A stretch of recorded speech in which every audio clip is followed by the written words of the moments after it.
Querido Mestre Jesus, divino benfeitor das nossas vidas, divino amigo e condutor das nossas almas. Nós, Senhor, nos reunimos com amigos, familiares, e te convidamos, Mestre, a estar conosco, a estar entre nós, a nos envolver com o teu amor, com a tua luz. Te pedimos, Senhor, que nos envie do alto os nossos benfeitores, que eles possam estar conosco durante os estudos desta noite, nos auxiliando na compreensão das lições do teu Evangelho, que possamos, Senhor, fazer luz, entendimento, nestas lições preciosas que nos oferecem a doutrina espírita. Agradecemos, Senhor, por tantas bênçãos. Agradecemos pela oportunidade do estudo, do esclarecimento. Agradecemos, Mestre, pela família que temos, pelo nosso lar, pelas oportunidades de trabalho. Te agradecemos, Senhor, porque temos em nossas vidas a tua luz e a tua presença. Fica conosco, Mestre, oriente os estudos desta noite, que todos os nossos amigos espirituais, nossos irmãos presentes conosco, possam, assim como nós, aproveitar dos ensinamentos que tivermos, que cada palavra possa ser para nós luz para as nossas vidas, luz que conduz os nossos passos e ilumina o nosso caminho, ensinando-nos a ver a vida com mais clareza, a ver as oportunidades com os olhos da eternidade. Nos abençoe, Senhor, nos proteja hoje e para todo sempre. Que assim seja, Mestre.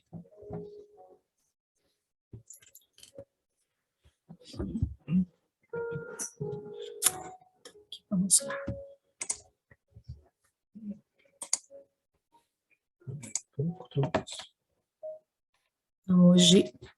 Hoje nós temos um lindo texto de Emmanuel, lindo e difícil. A Gláucia tem condições de ler um pouquinho, Gláucia? Por favor?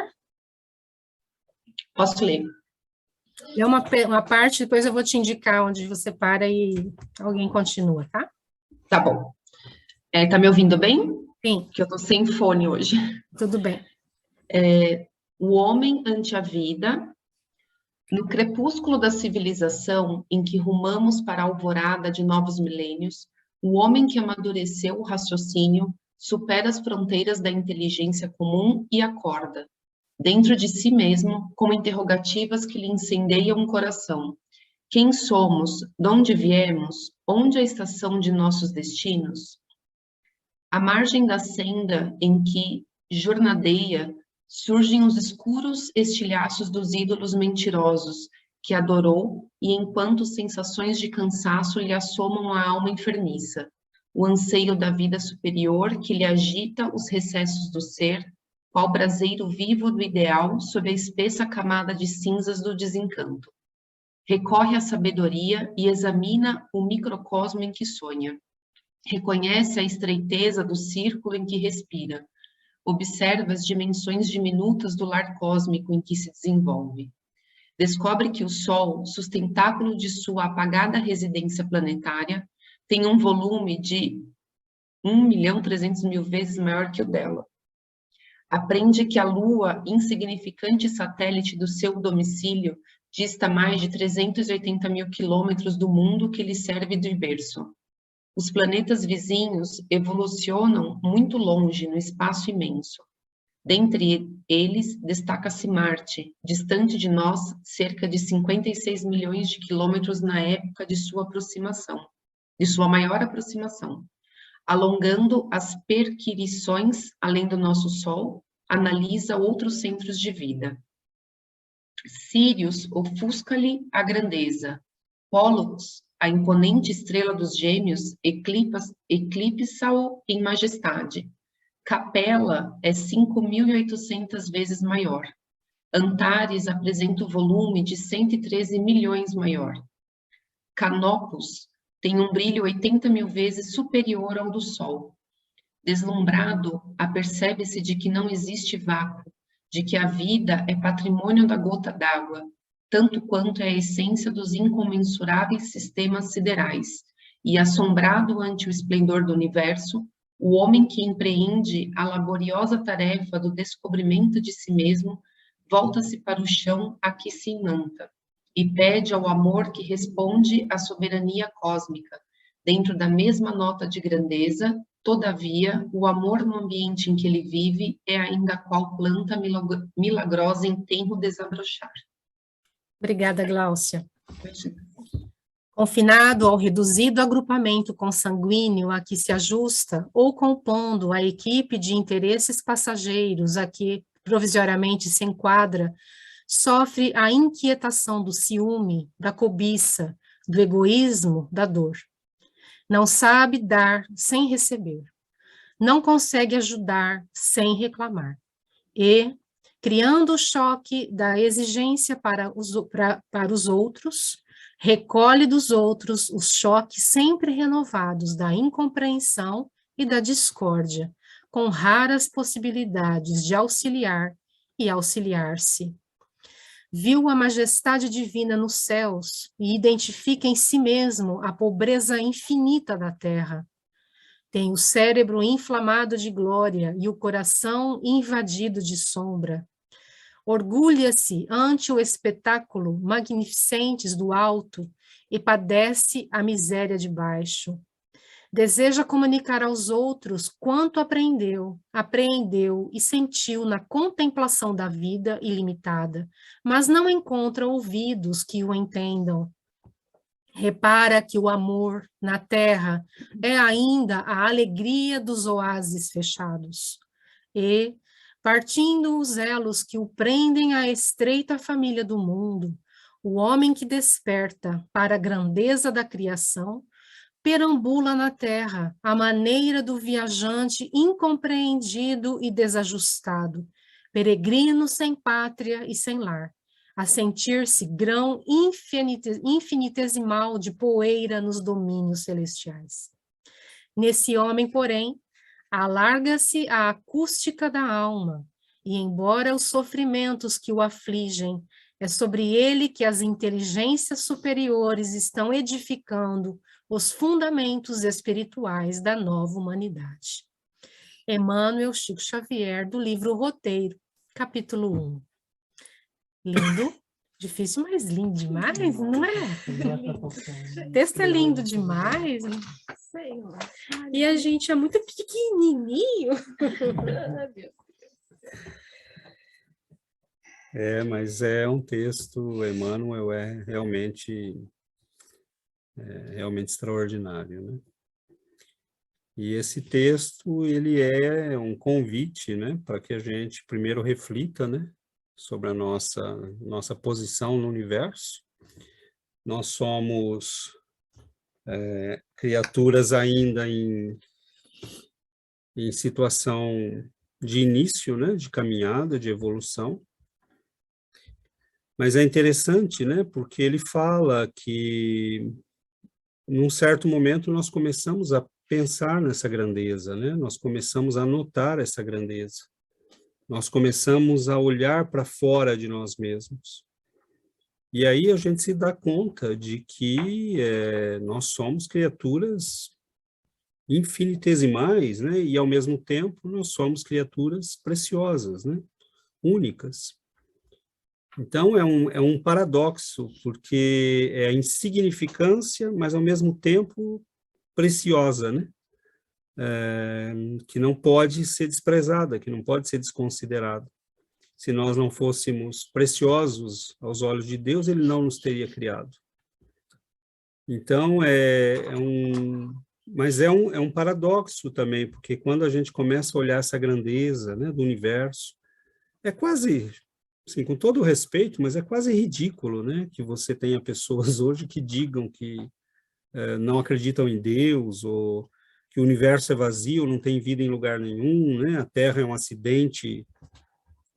Emmanuel diz nesse texto, né, ele descobre que a vida é uma propriedade que está desde a gota d'água até as constelações infinitas, né, do universo. E você vê, assim, nós estamos num cantinho, né, da Via Láctea, a 40 mil anos-luz do centro da nossa galáxia. Nós temos estrelas que levam, se você for fazer a circunferência dessa estrela, tem algumas que levam 11 anos. Se você viajasse na velocidade de um avião de cruzeiro, né, 1.000 quilômetros por hora, você levaria 11 anos para fazer a circunferência de uma estrela dessa. Né? Então, assim, Júpiter, a gente levaria 120, 140 dias para fazer a circunferência.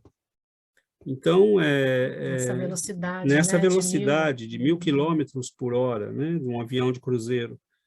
Então, assim, e ao mesmo tempo você pega um microscópio, né, e você vê que numa gota d'água tem milhões de criaturinhas ali vivendo, né, então, assim, não existe vazio, o universo é E o espantoso é que nós conhecemos 4%, né, desse universo. Em torno de 4%. Então, que é o universo da matéria que nós conhecemos. Então, é uma grandeza infinita, e nós estamos falando do material. Né? E as civilizações espirituais, e aqueles que já nos... Imaginemos aqueles que foram criados 50 mil anos antes da gente. Onde é que eles estão agora? Né? Aqueles que nos precederam de 20, 30, 40 mil anos, né? que chegaram, que passaram por onde nós estamos agora há 30 mil anos atrás. Onde é que eles estão? Em que lugar do universo? Onde eles habitam? Né? Então, e o que é que nos separa deles? Que eu acho que essa é a grande questão. O que é que nos separa deles? Então, deixo a questão e passo a palavra. Sinto que o Daniel vai responder para a gente.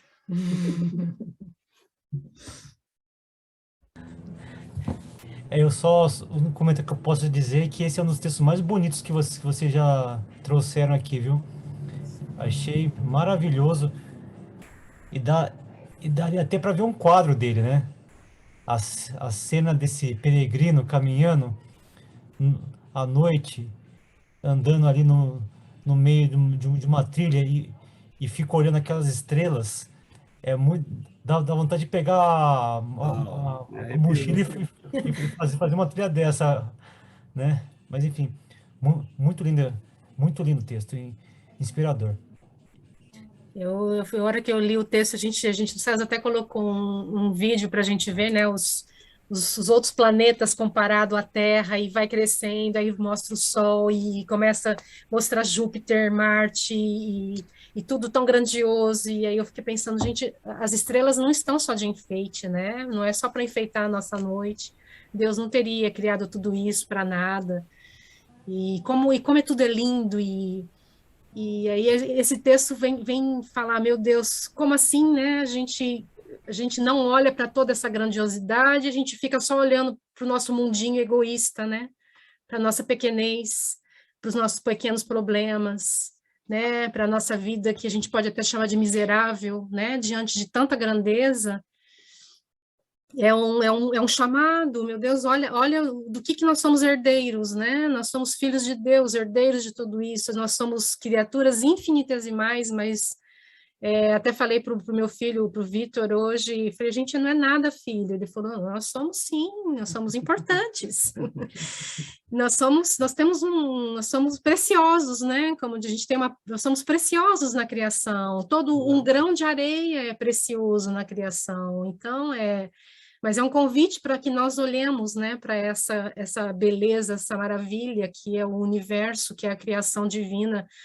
E se a gente olhar, né, para a perfeição de tudo que a gente consegue ver com os nossos olhos aqui no planeta, a natureza, a quantidade de flores e perfumes, pássaros diferentes, de diferentes cores, e peixes nos oceanos, a gente, num planeta como o nosso, tem tanta beleza, a perfeição de uma colmeia de abelha, que cada um tem um papel nesse mundo, nessa natureza, para que tudo funcione, e a gente não tem que se preocupar com nada disso, é magnífico, né? Então, é um convite para que a gente aprenda a ter os olhos de ver, e aprenda a viver em abundância, como Jesus nos convidou, vim para que tenhais vida, e vida em abundância, não ficar presos a essa vidinha nossa, que é de sofrimento, porque a gente tem que se abrir, né? A gente tem que ter olhos para ver, porque existe muito mais a ser visto do que nós vemos.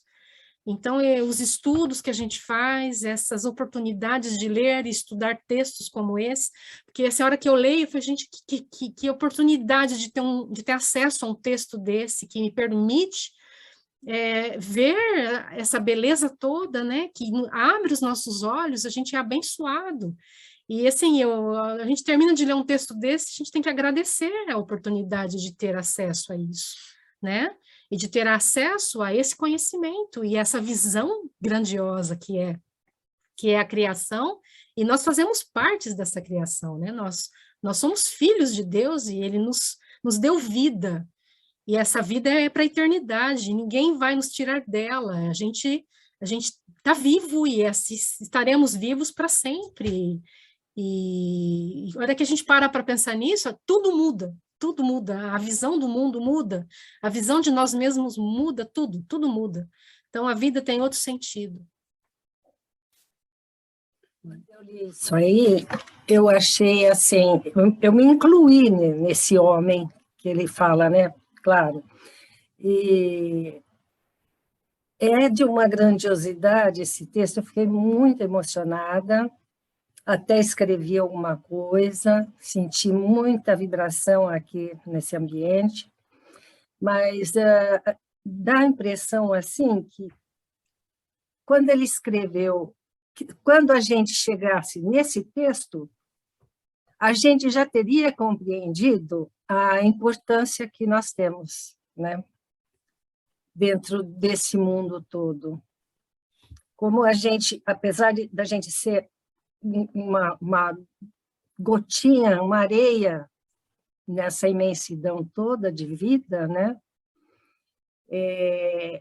Nós somos importantes, porque nós conhecemos já o que nos espera, né? Pelo menos a gente tem uma ideia do que nos espera. É isso. Exato. Bom, o que nos espera, né, Vera? E se a gente olhar para tudo isso, né, e a hora que tivermos acesso a toda essa grandeza, né, e se a gente vê a beleza do mundo em que a gente vive, é um mundo de provas e expiações, né? Imagine, a gente não tem nem como fazer ideia do que é viver num mundo puro, né, num mundo feliz, num mundo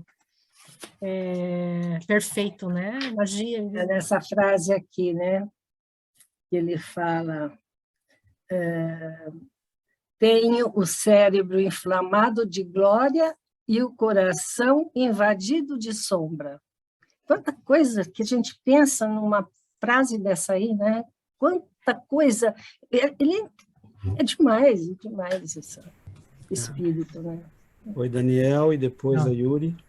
Essa frase que você falou, Vera, eu fiquei, acho que eu li ela umas 5 vezes, essa também. sabedoria. Eu fiquei, mas como assim, né? Mas é interessante esse texto, porque assim, quando as pessoas, algumas pessoas tendem a se sentir insignificantes quando olham para o universo. Nossa, eu sou um, eu sou um pontinho perto né, de um universo inteiro. E aqui a grandeza é o oposto, que ele fala assim, você é insignificante quando você olha só para as coisas insignificantes da Terra, né? Então, se você olha e compreende que você faz parte disso tudo, nossa, aí, essa é a grandiosidade, né? Não você se sentir pequeno, você se sente grande quando você tem essa epifania, né? Vamos dizer assim, que isso aqui tem é uma epifania, né? Que você tem é uma revelação de tudo, né? Isso que a Vera falou também, quando você entende o que te espera, pelo amor de Deus. Então, nossa, eu ainda vou ler esse texto umas 10 vezes ainda, porque eu fiquei muito chocado aqui. A Yuri, Eu acho que essa frase chamou a atenção a muita gente. Para mim, foi a frase que mais me traz uma evocação. Então, quando ele disse, tem cérebro inflamado, eu penso a todas essas conquistas que o homem tem. Temos títulos acadêmicos, temos medalhas, temos boa noite, esse descobrimento do cosmos, não? O homem foi na Lua, está mandando maquinária para Marte, para outras estações espaciais. Então, temos muita tecnologia, muita ciência, mas a gente não é mais feliz com tanta tecnologia. Temos adquirido muitas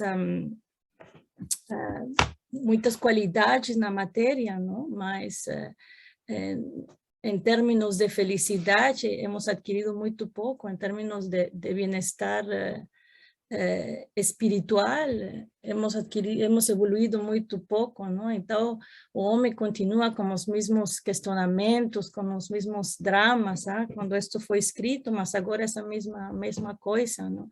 Continuamos nesse mundo que há muito caos, muita drama, não?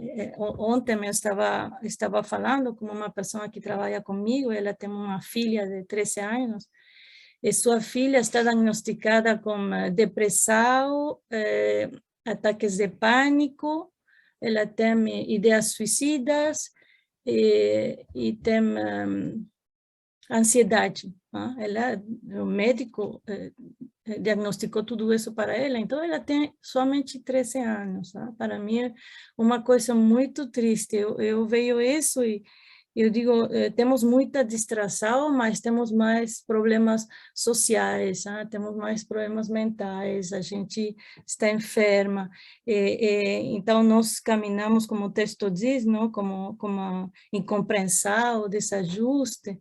Então, temos inteligência, mas não temos moralidade.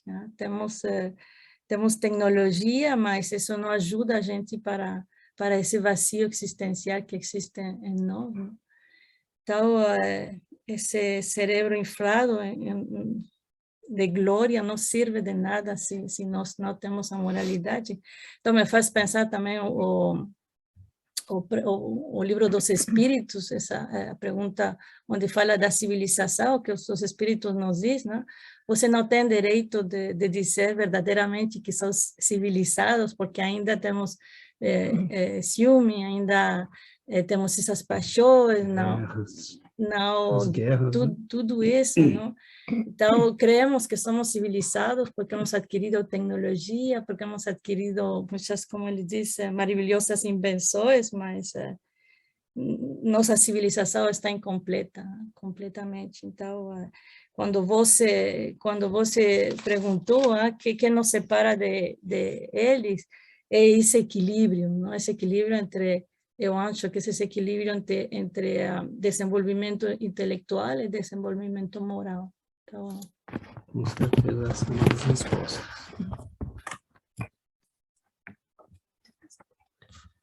A Débora levantou a A mão. Débora. Oi, Débora. Oi, tudo bem? É o Marcos. Tudo bem, Oi, se vocês Marcos. quiserem. Oi, Marcos. É interessante, porque esse texto tem muito a ver também com o documentário que eu estava vendo outro dia, justamente sobre isso, onde se falava o universo, teoricamente, ele é baseado em 92 elementos químicos. E quando você começa a ver o tamanho do universo com bilhões de galáxias, bilhões de estrelas, assim, teoricamente, de 92 elementos, toda essa diversidade foi gerada. E eles fazem justamente esse paralelo que, com o progresso da ciência, cada vez mais, um pouco o que o César disse, a gente vai descobrindo que é quase impossível que não haja outras civilizações, outras espécies, mas, ao mesmo tempo, eles se dão conta da beleza que é ter a Terra do jeito que é, pois as condições para se ter a vida tem que se ter uma série de conjunção de fatores que nós temos. Por exemplo, não pode estar muito distante do Sol, nem muito perto, tem que ter uma temperatura, tem que ter uma atmosfera, tem que ter proteção. E aí que você começa a pensar, isso não é por acaso, tem uma força maior que faz isso. E quando você olha, como a Giovana disse, a cada pequena coisa onde você consegue ver o milagre da vida, assim, para mim esse texto tocou muito nesse sentido, que você fala, realmente, quando você para pensar e você olha pela janela, você vê as árvores, você vê qualquer coisa, você fala, pô, é uma coisa que é um milagre, de certa forma, estarmos todos aqui nesse tempo. Então, o paralelo que eu traço, eu falo, poxa, como nós temos sorte de estar nessa condição, temos que tentar viver da melhor forma possível, porque é como uma bênção, é uma condição muito, muito rara se a gente vê, e também não é segredo que até hoje, quando a gente olha aonde conhecemos, é muito difícil falar, tem vida civilizada aqui, porque pela imensidão do universo, mas ao mesmo tempo para ter todas essas condições. Então, é aquela preciosidade versus abundância. Então, é muito interessante. Eu acho que, para mim, foi muito legal ver isso.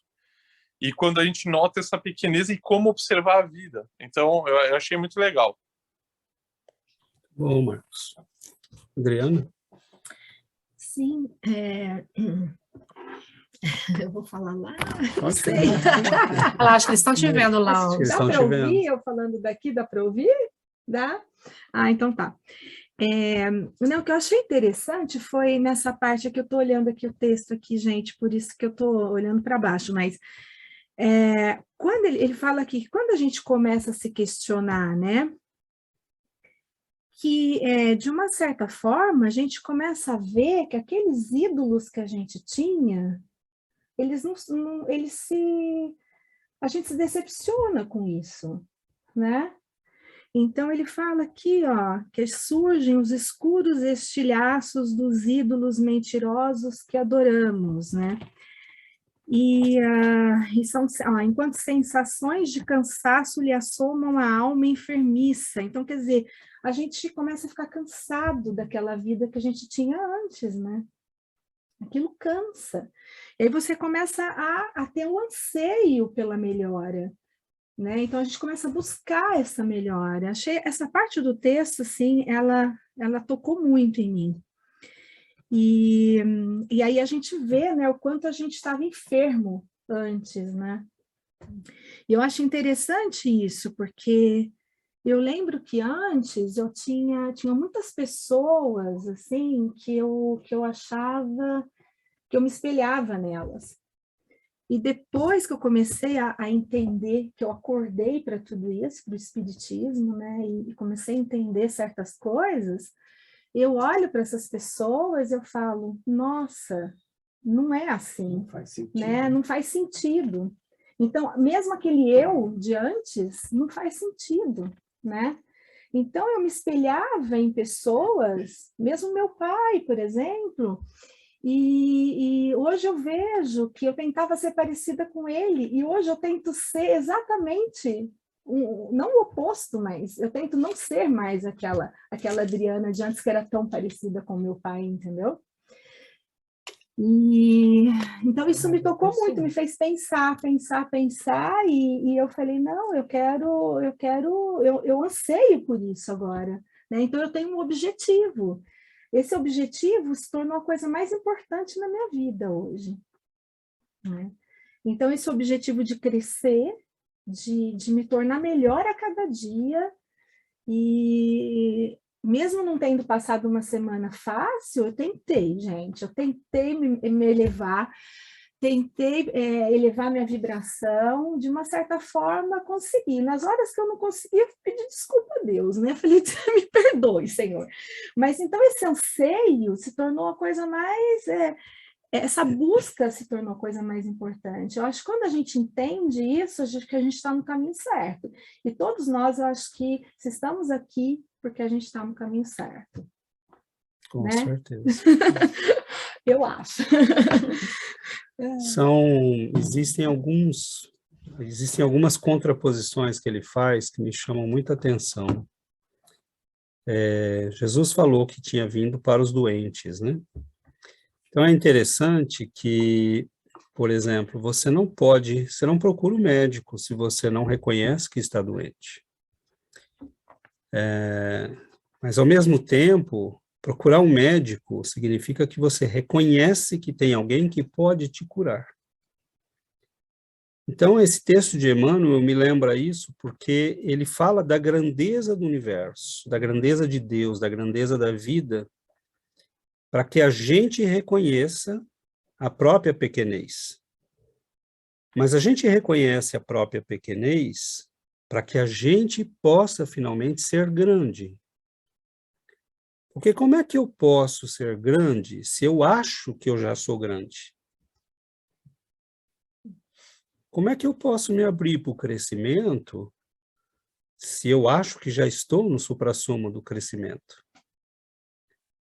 Então, essa vivência, né, que a Adriana falou, dos ídolos estilhaçados, são milênios devotados ao poder, ao prazer, ao dinheiro, a construir, a dominar. E no final a gente sempre acaba com a alma cansada e com a sensação de que tudo aquilo é miséria.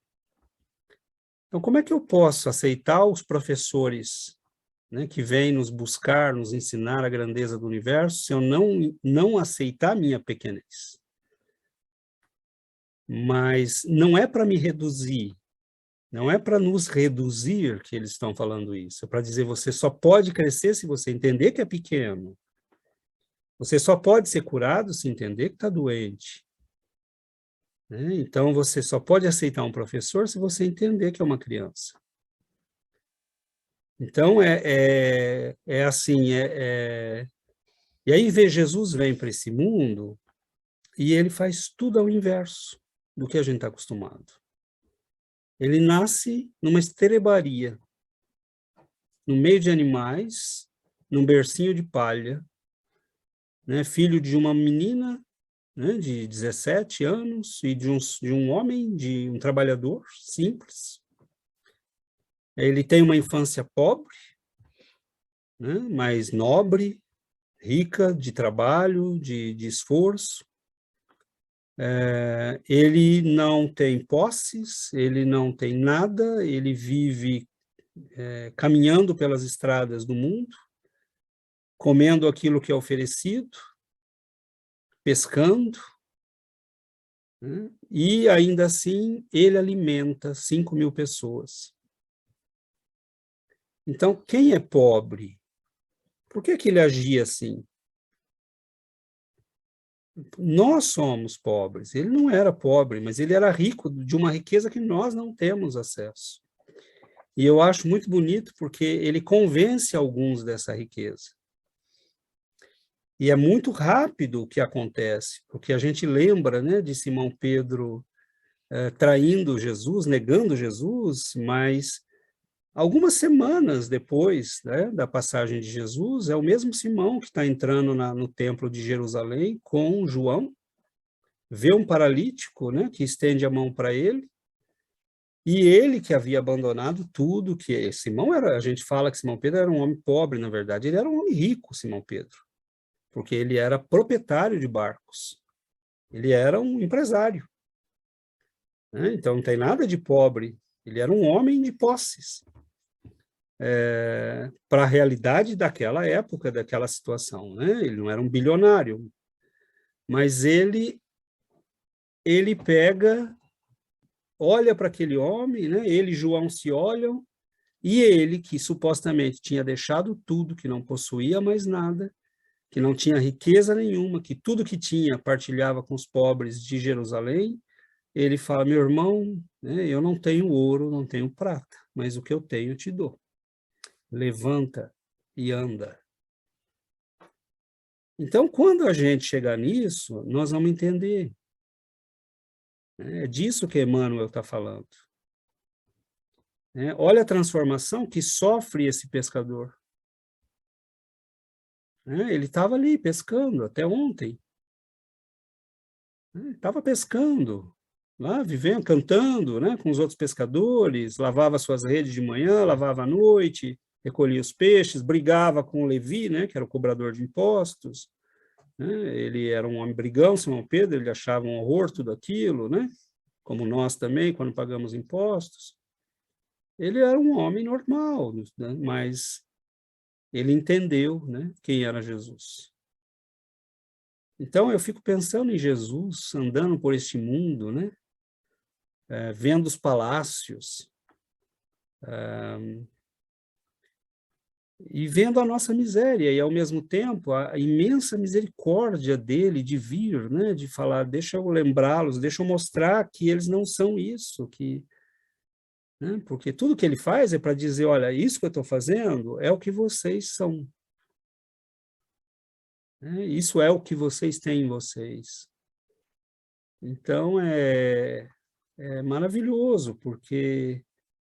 E se ele não tivesse vindo? Quem nos diria quem nós somos? Qual filósofo? Qual pessoa? Só alguém que conhece as estrelas, né, que conhece o universo, que conhece os páramos celestiais, pode vir nos dizer. E é muito bonito quando ele diz, eu e o Pai somos um. É a coisa mais bonita que alguém pode dizer. Porque ali está toda a riqueza, tudo isso que nós estamos admirando, para Jesus não era mais admiração, era integração. Ele estava integrado nessa grandeza, ele era parte dela. Então, e ela está em todas as coisas de Deus, mas nem todas as coisas de Deus estão nela. Porque estar nela significa ter consciência delas. O cãozinho que está ali atrás da Lilian, ele é tão grandioso como nós. Mas nós já temos uma consciência que ele ainda não tem. E os anjos celestiais, né, os grandes espíritos, Emmanuel e outros, têm uma consciência que ainda nós não temos. Então, Deus está em todos nós, mas nós precisamos estar em Deus, né?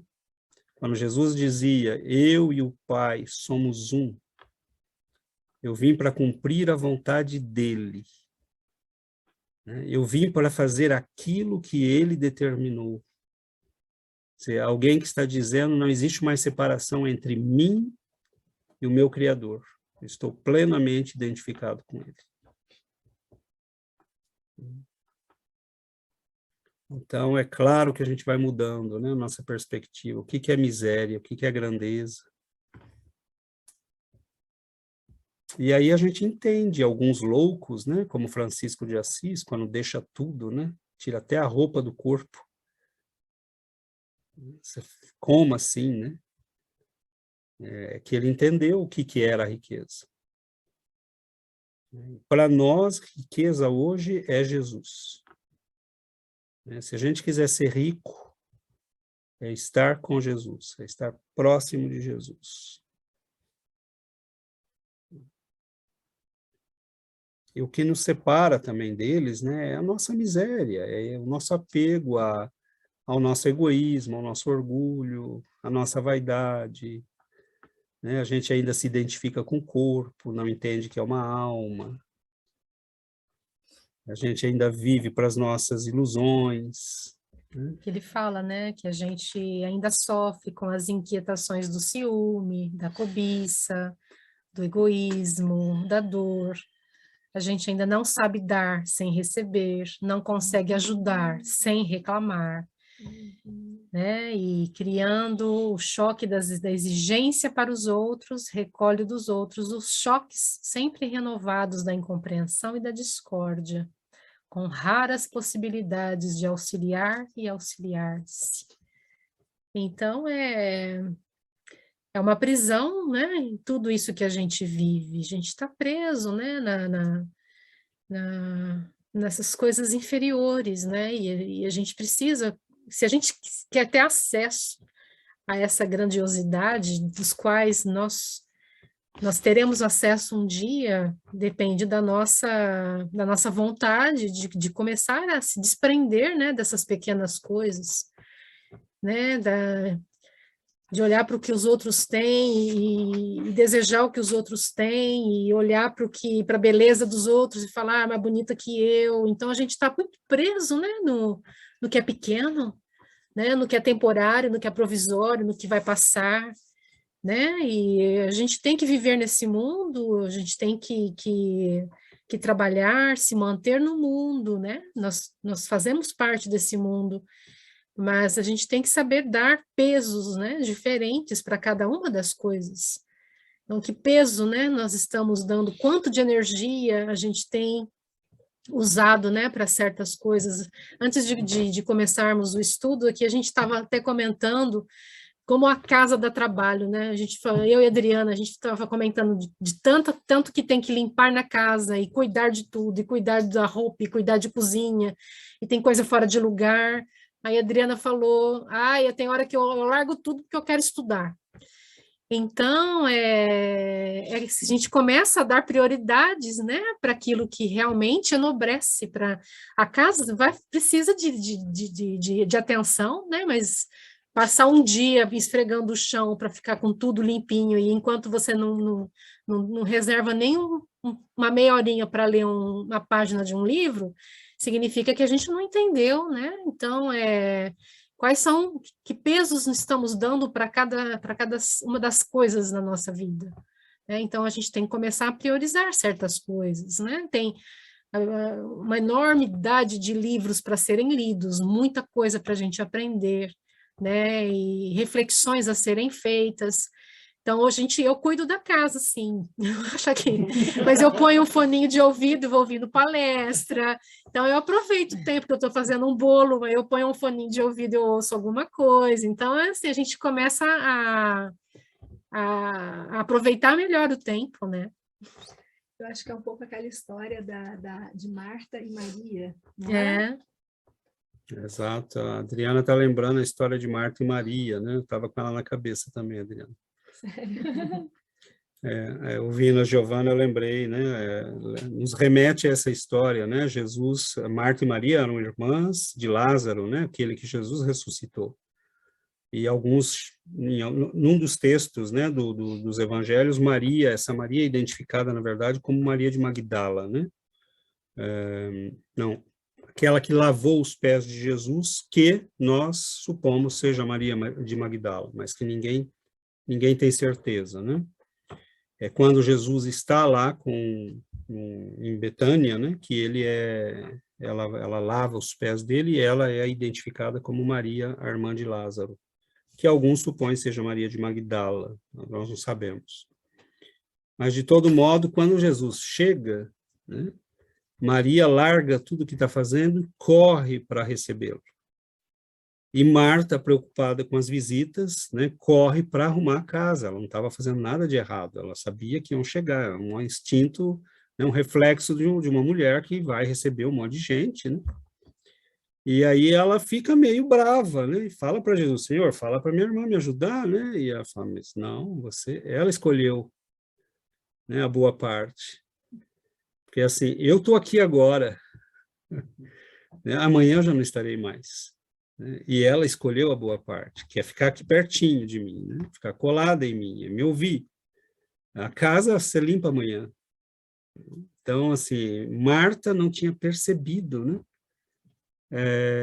Que Jesus não ia ficar ali para sempre, que estar com ele era um momento raro e único, né? Então, é como se Jesus dissesse, né? E vocês todos, né? E nós todos, quais são as prioridades, né? Não é crítica, não, porque às vezes todos nós perdemos tempo com coisas bobas, né? Mas às vezes eu vejo, assim, né? Pessoas que a gente conhecia no Brasil, ou que vê aqui vizinhos, né? Assim, a pessoa passar 3 horas lavando um carro, né? Tá certo, não precisa fazer como eu, né? Que não lava nunca.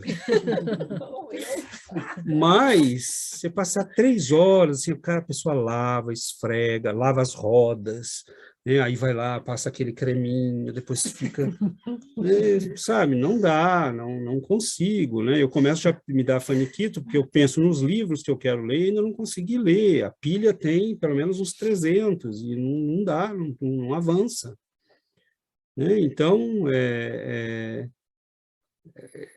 né? Então, assim, agora que a gente tem livro em PDF, né? Assim, nos últimos 6 meses eu baixei provavelmente uns 400 e não, né? E vai devagarzinho. Então, assim, tudo bem você lavar o carro, né? Jesus falou, né? Vocês têm que viver no mundo sem ser do mundo, dar a César o que é de César e a Deus o que é de Deus, né? Mas o que é de César? Né? Os impostos, né, as obrigações sociais, mas eu não preciso passar 4 horas da minha tarde lavando um carro, né? Porque o meu tempo é meu. Então, lavar um carro eu posso lavar de vez em quando, por uma questão, né? Vai lá na máquina, né? Dá uma limpadinha por dentro, mas passar 4 horas num sábado limpando um carro, não, sem chance, né? Então, são escolhas, é Marta e Maria, né? O Senhor está ali, está na tua casa. Cristo de Deus, quantas pessoas tiveram o privilégio de encontrá-lo? Para pensar.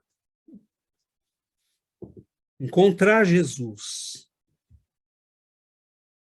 Né? Quantos tiveram o privilégio de encontrá-lo? Essas pessoas foram abençoadas. E Jesus não era só um conhecido deles, era um amigo deles, né? Quando ele chega lá e vê que Lázaro está enterrado, ele chora. Uma das poucas vezes que a gente vê falado, né, no texto evangélico que Jesus chorou.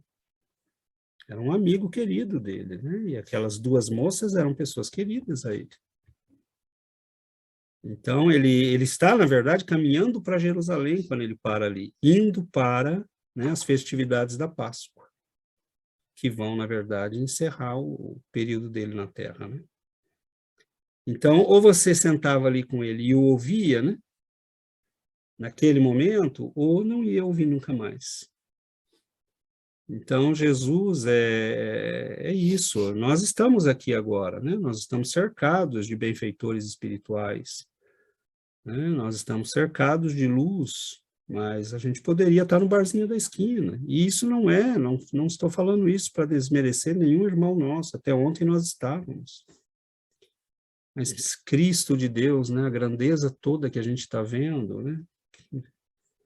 Quer dizer, como é que a gente não vai avançar na direção disso? Num certo momento, ele fala, né, que a gente começa, esse homem que reconhece a grandeza, começa a caminhar no mundo como um peregrino que sofre, né, porque ele não tem mais para quem falar, nem todos entendem o que ele está vendo. Como é que o Chico ia explicar para nós? Como é que Allan Kardec ia explicar o que ele viu? Graças a Deus ele deixou os livros, né? Agora, vocês acham que vocês acham que um escritor, quando escreve, coloca tudo que tem nele, na sua alma, na sua percepção, num livro? Agora, se ele deixou o que deixou, dá para imaginar o que tinha e ele não teve tempo de deixar. Então, que alma é essa que escreve esses livros as revistas espíritas e nos deixa esse tesouro todo, né? Essa alma é muito maior do que os livros que ele deixou. Porque os livros é o produto condensado, materializado de um momento que ele estava fazendo trabalho. Mas ele é muito maior que isso. Né? Chico Xavier, quem é Chico Xavier? E como é que vive Chico Xavier? Como, né, um homem, um peão de roça. Ele vivia e agia como um peão de roça de Minas Gerais. E ele se escondeu a vida inteira, ao ponto que tem gente que acredita, né? Ele conseguiu convencer alguns.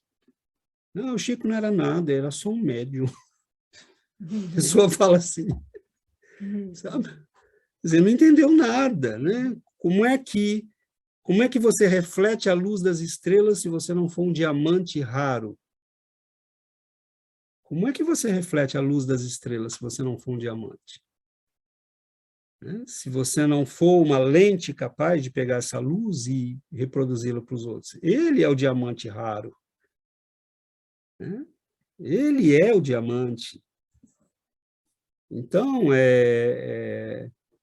e aí a gente não quer, né? A gente tem preguiça de estudar os livros, de ler, mas você pega uma mensagem dessa como essa de Emmanuel, né? Isso precisa ser lido, precisa ser feito isso que nós estamos fazendo, né? É ter a humildade de falar, deixa eu aprender com quem é grande. Né? E Emmanuel é grande, Chico é grande. E eles sabem que nós vamos viver num mundo e que viver nesse mundo é difícil, para quem começa a entender. Né? Por exemplo, você às vezes tem do teu lado, na tua casa, um filho que não entende, um marido que está completamente fora disso, uma mãe que não quer saber de ouvir falar disso. A gente vê aqui, nós estávamos comentando, né? Pessoas com quem a gente conversa aqui, desde que a pessoa comece a ver que aquilo lá que ela está estudando, que a gente está mostrando para ela, pode implicar em mudanças de vida, no dia seguinte a pessoa desaparece. Porque a mudança de vida só pode ser e só pode vir para quem já está entendendo isso. E alguns não querem nem entender, porque dizem, isso vai me obrigar a mudar. Isso me bota em xeque. Né? Então a pessoa não quer. Então é interessante, porque o que é que você faz quando você começa a entender isso? Você recua? Você abandona? Você para agradar o marido, a esposa, o pai, a mãe, o filho? Ou você continua? Porque não adianta, se você viu a grandeza, como é que você para? Não dá, né? Não tem como. Você vai falar, não, eu não vi. Eu vou fazer de conta que eu não vi, vou ficar aqui escondidinho. É um caminho sem volta. Né? Não tem, não se... Quando a gente entende, não tem voltar como voltar é ilusão, atrás, né? né? Voltar é ilusão. E não tem atalho. E não tem atalho, é trabalho, é esforço, né? A gente... E a Adriana disse, né? A gente tem pressa, a gente tem, agora é algo que é um anseio, né? De ter acesso a tudo isso e não tem mais como brecar. É um anseio grande que vem lá de dentro, né? E a gente... Você lê um texto, aí você quer ler um outro, você quer... E aquilo é uma vontade de ter memória fotográfica para ter tudo isso na cabeça, sabe? O amigo do Alexandre fez um comentário engraçado, aquele amigo do Alexandre de Campinas. Ele falou assim, nossa, às vezes a gente tem tanta pressa de chegar lá que dá vontade de dormir e acordar no planeta já regenerado. Eu falei, caramba, mas não é que dá vontade mesmo. Mas é gozado, né? Porque assim, as pessoas foram construir uma imagem, a gente tem uma imagem de que os espíritos superiores estão num mundo fácil, num mundo de fumacinha, num mundo em que eles ficam contemplando o Senhor, né, em êxtase.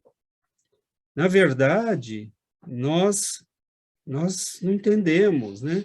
Por exemplo, o nosso trabalho aqui é tirar o pé da lama. Esse é o nosso trabalho. Nós temos que tirar o pé da lama. Nós estamos, né? O pé da lama, Yuri, quer dizer barro... O pé está afundado. No pântano, né? Nós estamos enfiados no pântano. O nosso trabalho aqui é sair do pântano, né?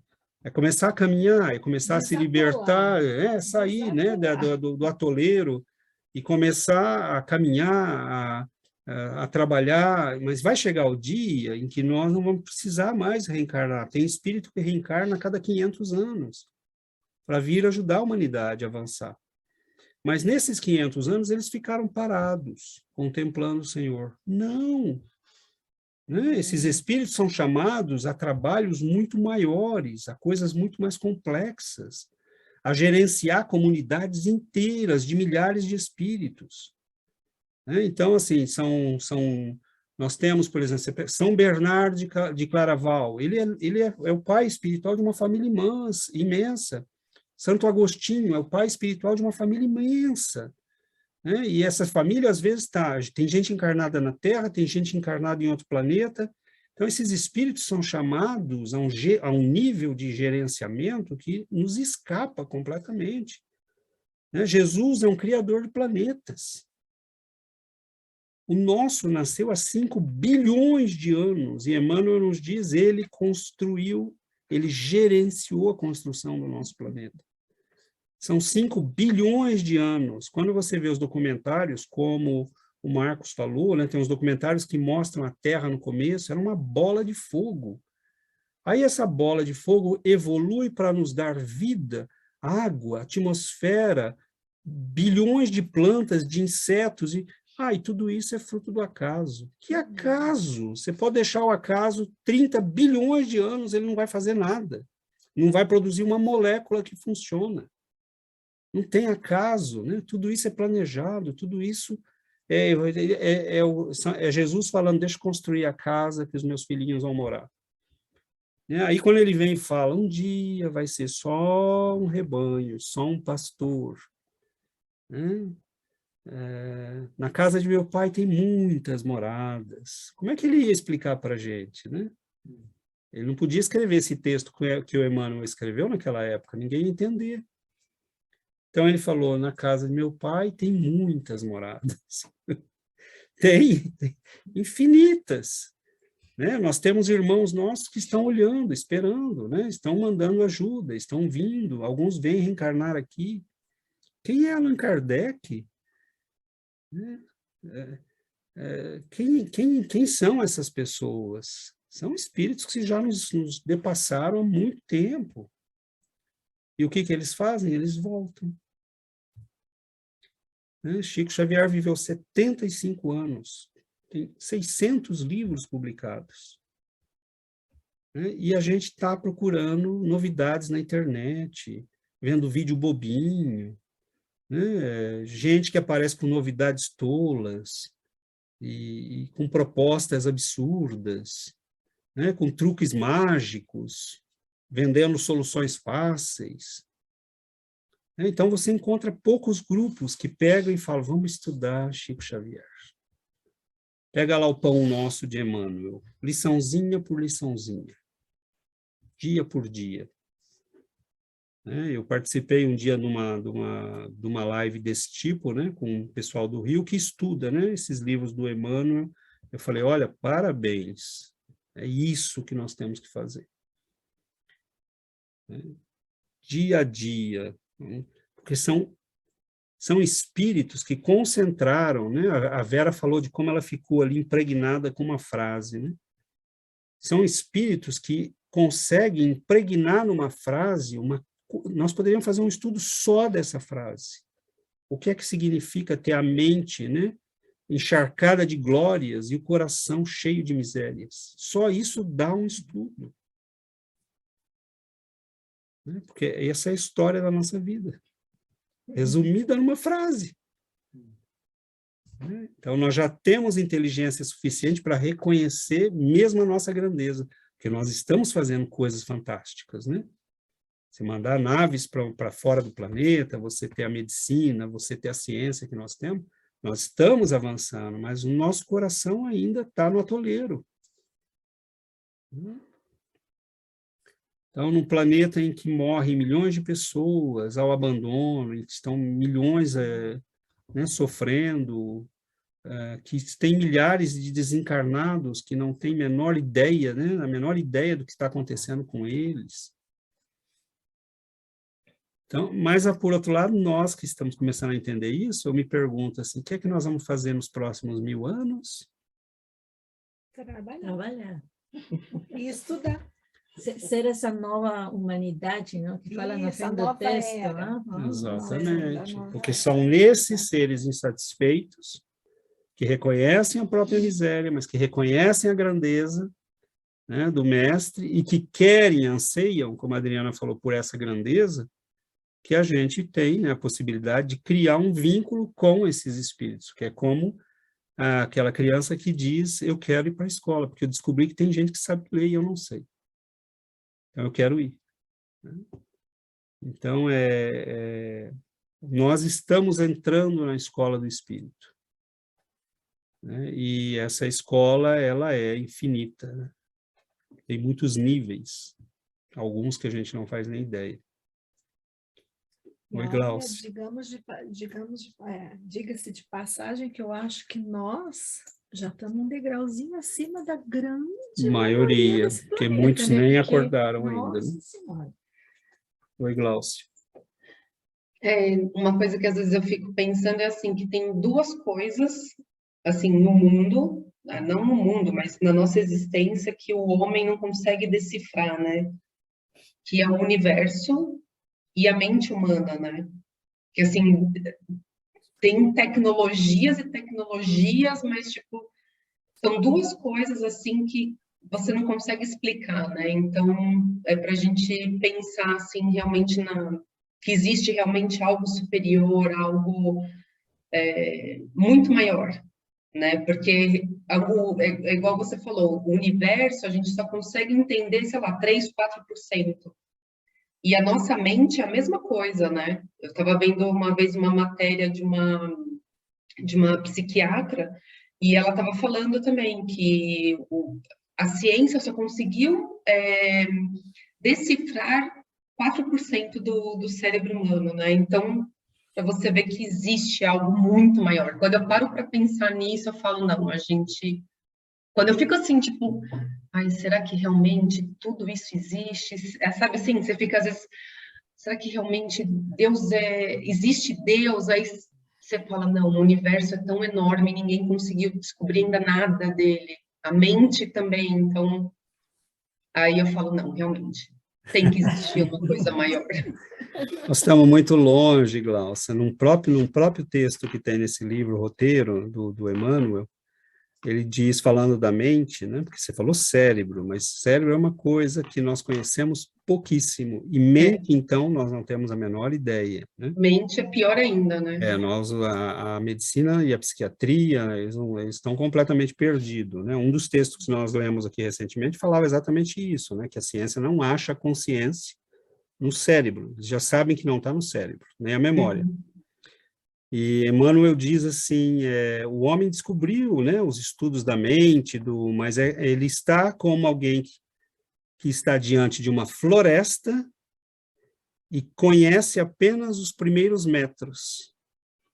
Ele sequer entrou nela. Ele fala isso da nossa mente e do conhecimento que nós temos da nossa mente. Então, assim, é trabalhar. Mas eu acho, e eu tenho recebido muito isso nas preces, trabalhar com alegria. Nós não aprendemos tudo isso para ter amargura, tristeza. Né? É saber, como alguém disse aqui, acho que foi a Vera, nós sabemos para onde vamos. E isso é muito bom. Então não tem tristeza. Né? Eu sei para onde eu vou, eu sei qual é a grandeza que me espera. E se eu continuar trabalhando, é para ela que eu vou. Então, vai chegar o dia que eu vou ter controle sobre mim mesmo. Nós sonhamos com a grandeza das estrelas e das civilizações que nos esperam, mas por enquanto eu tenho que trabalhar para controlar meus instintos. Por enquanto eu tenho que trabalhar para aprender a servir sem reclamar, né? Ajudar sem reclamar, sem fazer exigências, a ser grato pela vida. Né? Então, nós temos um monte de coisinhas para trabalhar em nós, para ir saindo do atoleiro, né? Das nossas misérias. Mas esse trabalho é lindíssimo, porque quem pode ensinar para os outros como sair de um atoleiro, senão aquele que saiu? Exato, né? Eu lembro que uma vez, né, uma amiga nossa que estava com uma mediunidade bastante confusa, né, falou, meu Deus, eu falei, não, você tem, né? Mais tarde você vai ser a pessoa que vai ajudar outros a passar por isso. Né? Sim. Obrigada. Ele está falando da Yuri aqui. Porque a gente, né, mas assim, a quem Jesus vai pedir, né? Você tem lá, vamos supor que a gente tem lá duas, três pessoas obsedadas. A quem ele vai pedir para socorrer? Mano, quem passou por ali, quem sabe como sair. Né? Então, tudo que nós estamos vivendo é experiência, e amanhã nós vamos voltar para ajudar o marido que ficou, o irmão que não quis saber, né? O pai que está longe, que está lá no umbral ainda. Então, assim, é esse o trabalho, né? O amigo que precisa da gente, né? E tem outros que já estão voltando para nos ajudar, né? É o pai que volta para nos socorrer, é a mãe que volta, né? Que às vezes reencarna para nos ajudar. Às vezes a gente vê, né, aquela Dona Maria, simplesinha, né, com toda uma família complicada, né? E você fala, ela é tão simplesinha, né? Às vezes reencarnou. Reencarnou para ajudar todo aquele grupo. Passou a vida inteira trabalhando, socorrendo as pessoas, ajudando, né? Não passa despercebida. E aí você chega no plano espiritual, ela fica toda tímida, né? Porque ela vem buscar a gente lá na enfermaria. Né? E ela, né, você fala, meu filho, desculpa, né? Não quero te incomodar, mas, né, você está precisando de ajuda, acho que talvez eu possa te ajudar, porque são almas simples, são almas boas. Então, os valores nossos todos, né, vão ser alterados com a doutrina espírita, não tem como, né? Esse é um caminho sem volta. A gente pode recuar, né, mas recuar significa derrota. A gente sabe disso. Então, tem dia que eu fico bem chateado comigo mesmo. Falo, poxa, você parece que não aprende, sujeito, né? Que cabeça, que alma mais, né, empedernida, não vai nunca, né, melhorar a criatura. Mas o que a gente faz? A gente recomeça. No dia seguinte, a gente recomeça. Porque abandonar a luta é derrota. Isso são palavras de Emmanuel também. Abandonar a luta é derrota. Então, nós não temos opção, né? Tem um texto dele belíssimo que chama Lutar ou Perder. Então, ele não diz ganhar. Né? Ele é um texto que reflete muito bem aquela postura de Paulo de Tarso. Né? Eu lutei o bom combate, ele não disse eu ganhei.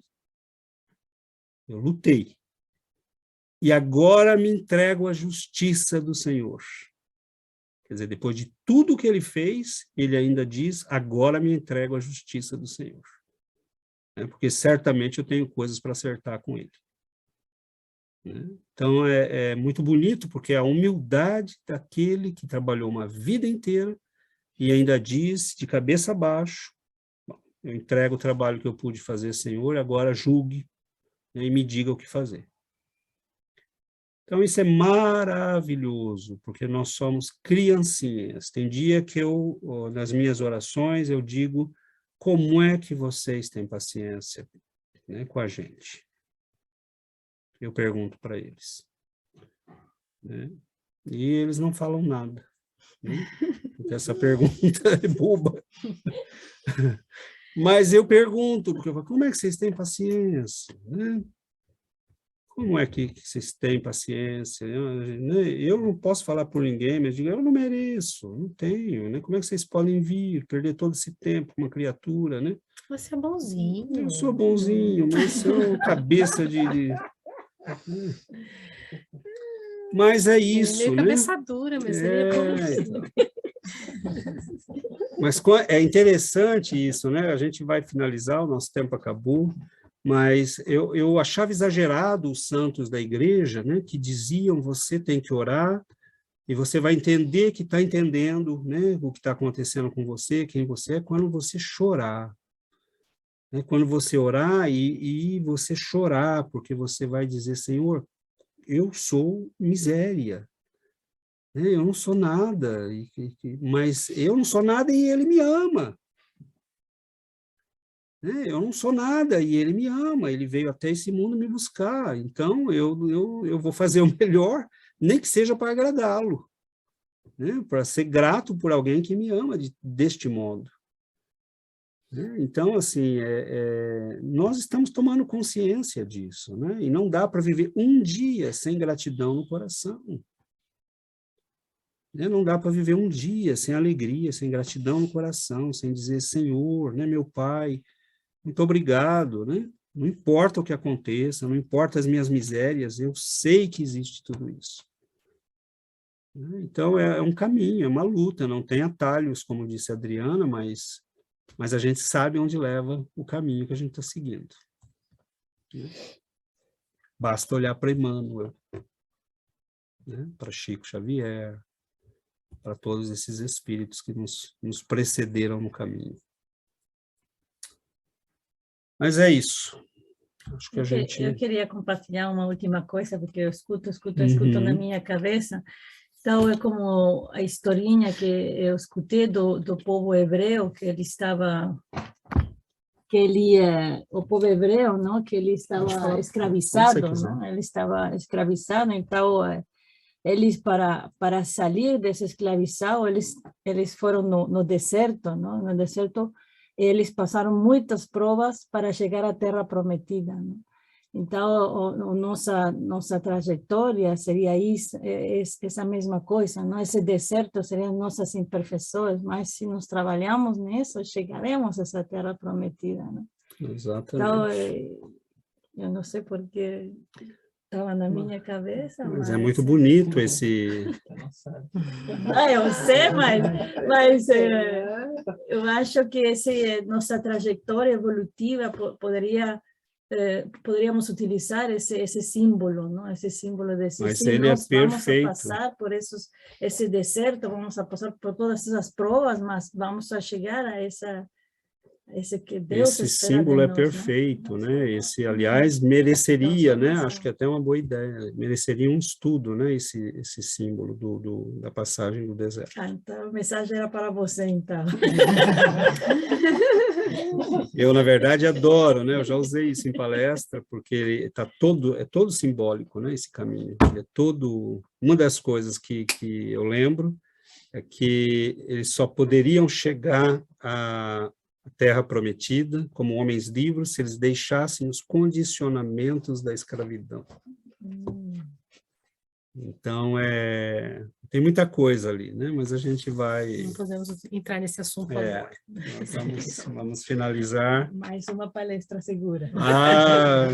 Pode ser já para essa semana, ou estudo. Mas tá bom, vamos fazer a nossa prece então e agradecer, né? Porque são muitas as bênçãos que nós temos recebido.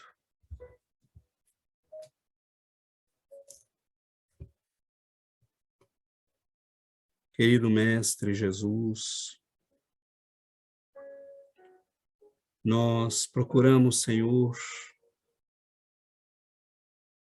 o Teu abraço, como aqueles pequeninos que Te buscavam pelas aldeias da Galileia, como Maria, que sai correndo para Te encontrar, como Mateus, que ao te ouvir, deixou seus afazeres. Vem tu, segue-me. E ele, deixando todos os seus afazeres, levantou-se e seguiu. Nós, Senhor, nos reunimos, almas peregrinas.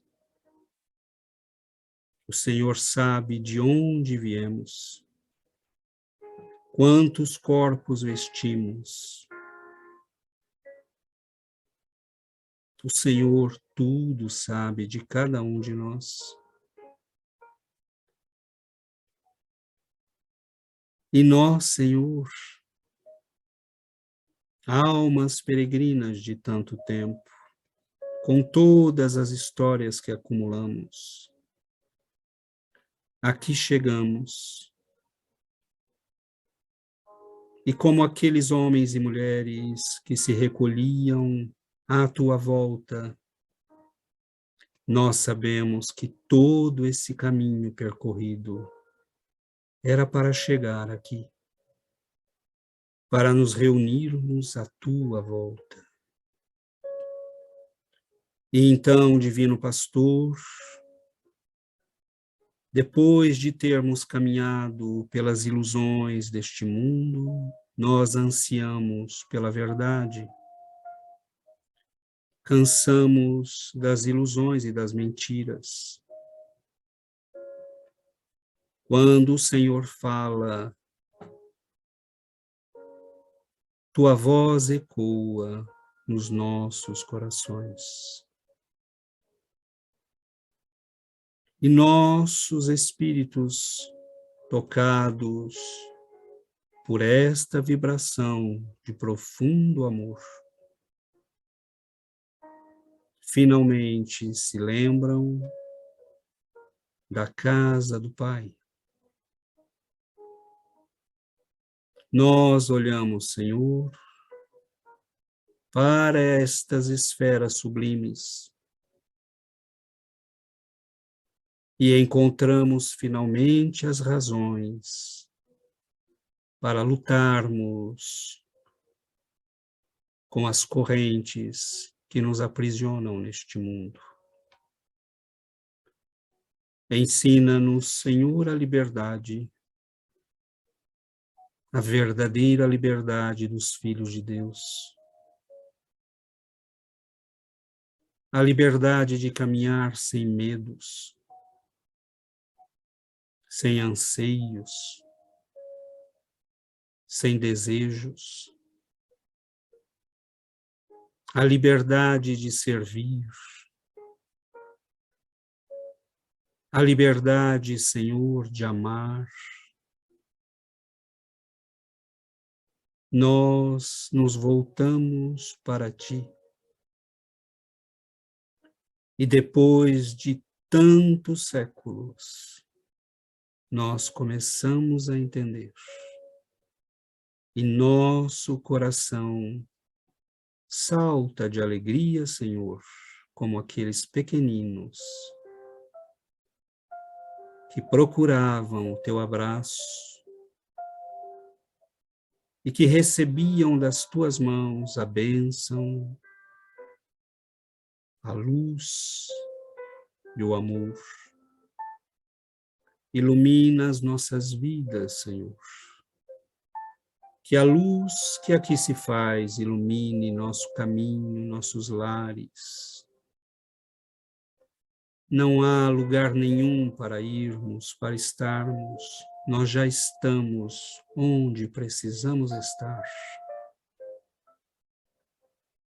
E que nós possamos escolher a boa parte, aquela que nunca nos será tirada. Fique conosco, Senhor, abençoe todos aqueles que participam conosco, todos os nossos irmãos que vêm em busca de luz e de amparo, que como nós caminham, buscando a libertação. Abençoe nossos lares, nossos familiares necessitados. aqueles que nos deixaram, aqueles que chegam a este mundo. Que a todos nós, Senhor, a tua luz seja para todos nós esta bênção sublime que nos acompanha desde sempre, mas que só agora começamos a ver. Receba a nossa gratidão, Senhor. Abençoe nossas vidas. Guarda-nos no teu amor. Porque o teu amor, Senhor, é o alimento das nossas vidas e dos nossos corações. Fica conosco, Mestre, hoje e para todo sempre. Que assim seja, Senhor.